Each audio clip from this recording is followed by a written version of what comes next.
Hi అండి అందరికీ. చిన్నపిల్లల నుంచి పెద్దల వరకు అందరూ ఇష్టపడి తినే ఒక ఫుడ్ ఐటెం ఏదైనా ఉంది అంటే అది స్వీట్ కదండి. ఆ స్వీట్లో ఇంకా కాజు ఆర్ బాదం ఇంకా డ్రై ఫ్రూట్స్ స్వీట్స్ అయితే ఇంకా చెప్పక్కర్లేదు. అందరూ చాలా ఇష్టపడి తింటూ ఉంటారు. మన ముందు ఎన్నున్నాయో మనమైతే ఎన్నైనా లాగించేస్తాం.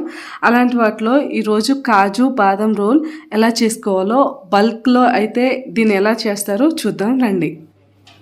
ఈ స్వీట్ తయారు చేయడానికి అయితే ఫస్ట్ ఒక ఐరన్ కడాయిలో 1 litre water, 1/2 litre milk add చేయాలండి.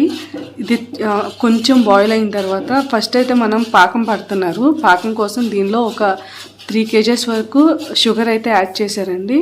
ఈ మొత్తం మిక్చర్ కూడా కొంచెం పాకం కన్సిస్టెన్సీ వచ్చే వరకు కూడా దాన్ని కదుపుతూ ఉన్నారండి. ఇది మరిగేలోపు మనం కాజు తీసుకుని దాన్ని ఒక చక్కటి పౌడర్ లాగా తయారు చేశారండి. దాని తర్వాత ఈ షుగర్లో యాడ్ చేశారు. యాడ్ చేసి దాన్ని బాగా మిక్స్ చేయాలండి, లేకపోతే అదంతా ఉండలు కట్టేస్తుందంట. దాన్ని కూడా బాగా కదుపుతూ ఉండాలి. కదిపిన తర్వాత అది ఒక మెత్తటి పేస్ట్ లాగా తయారవుతుంది. ఈ కదపడం మాత్రం అస్సలు ఆపకూడదండి. ఆపితే అదంతా కూడా ఉండలు కట్టేస్తుంది. దాన్ని మాత్రం అలా కదుపుతూనే ఉండాలి.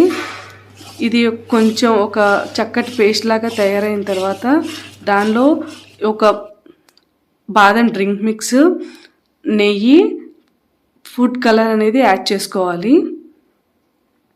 ఫుడ్ కలర్ అయితే మన ఇష్ట ప్రకారం అండి. అది ఫంక్షన్ కాబట్టి యాడ్ చేస్తున్నారు. మనం ఇంట్లో అయితే అంత ఎక్కువ యూజ్ చేయక్కర్లేదు. తర్వాత దాంట్లో ఈ బాదం మిక్స్ అనేది యాడ్ చేశారండి. యాడ్ చేసి దాన్ని బాగా కదపాలి. దాని మొత్తం కూడా దానిలోకి మిక్స్ అయ్యే వరకు కలుపుతూనే ఉండాలి.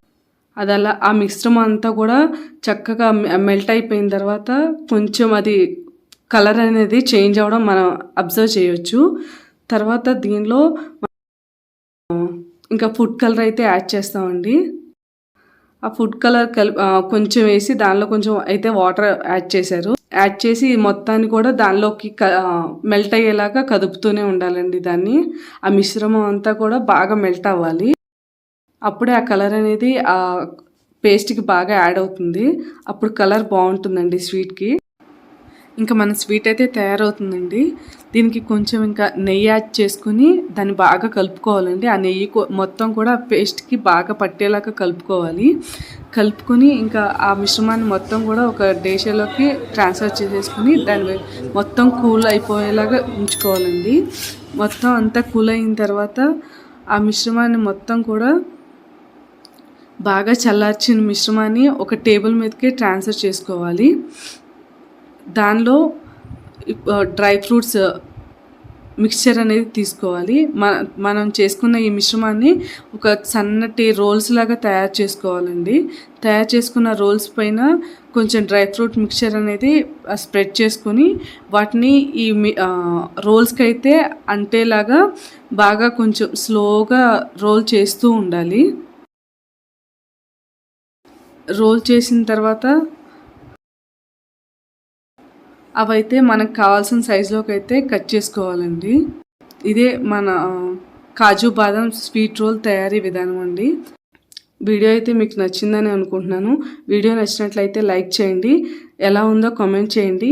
మా ఛానల్కి సబ్స్క్రైబ్ చేసుకోండి. Thanks for watching.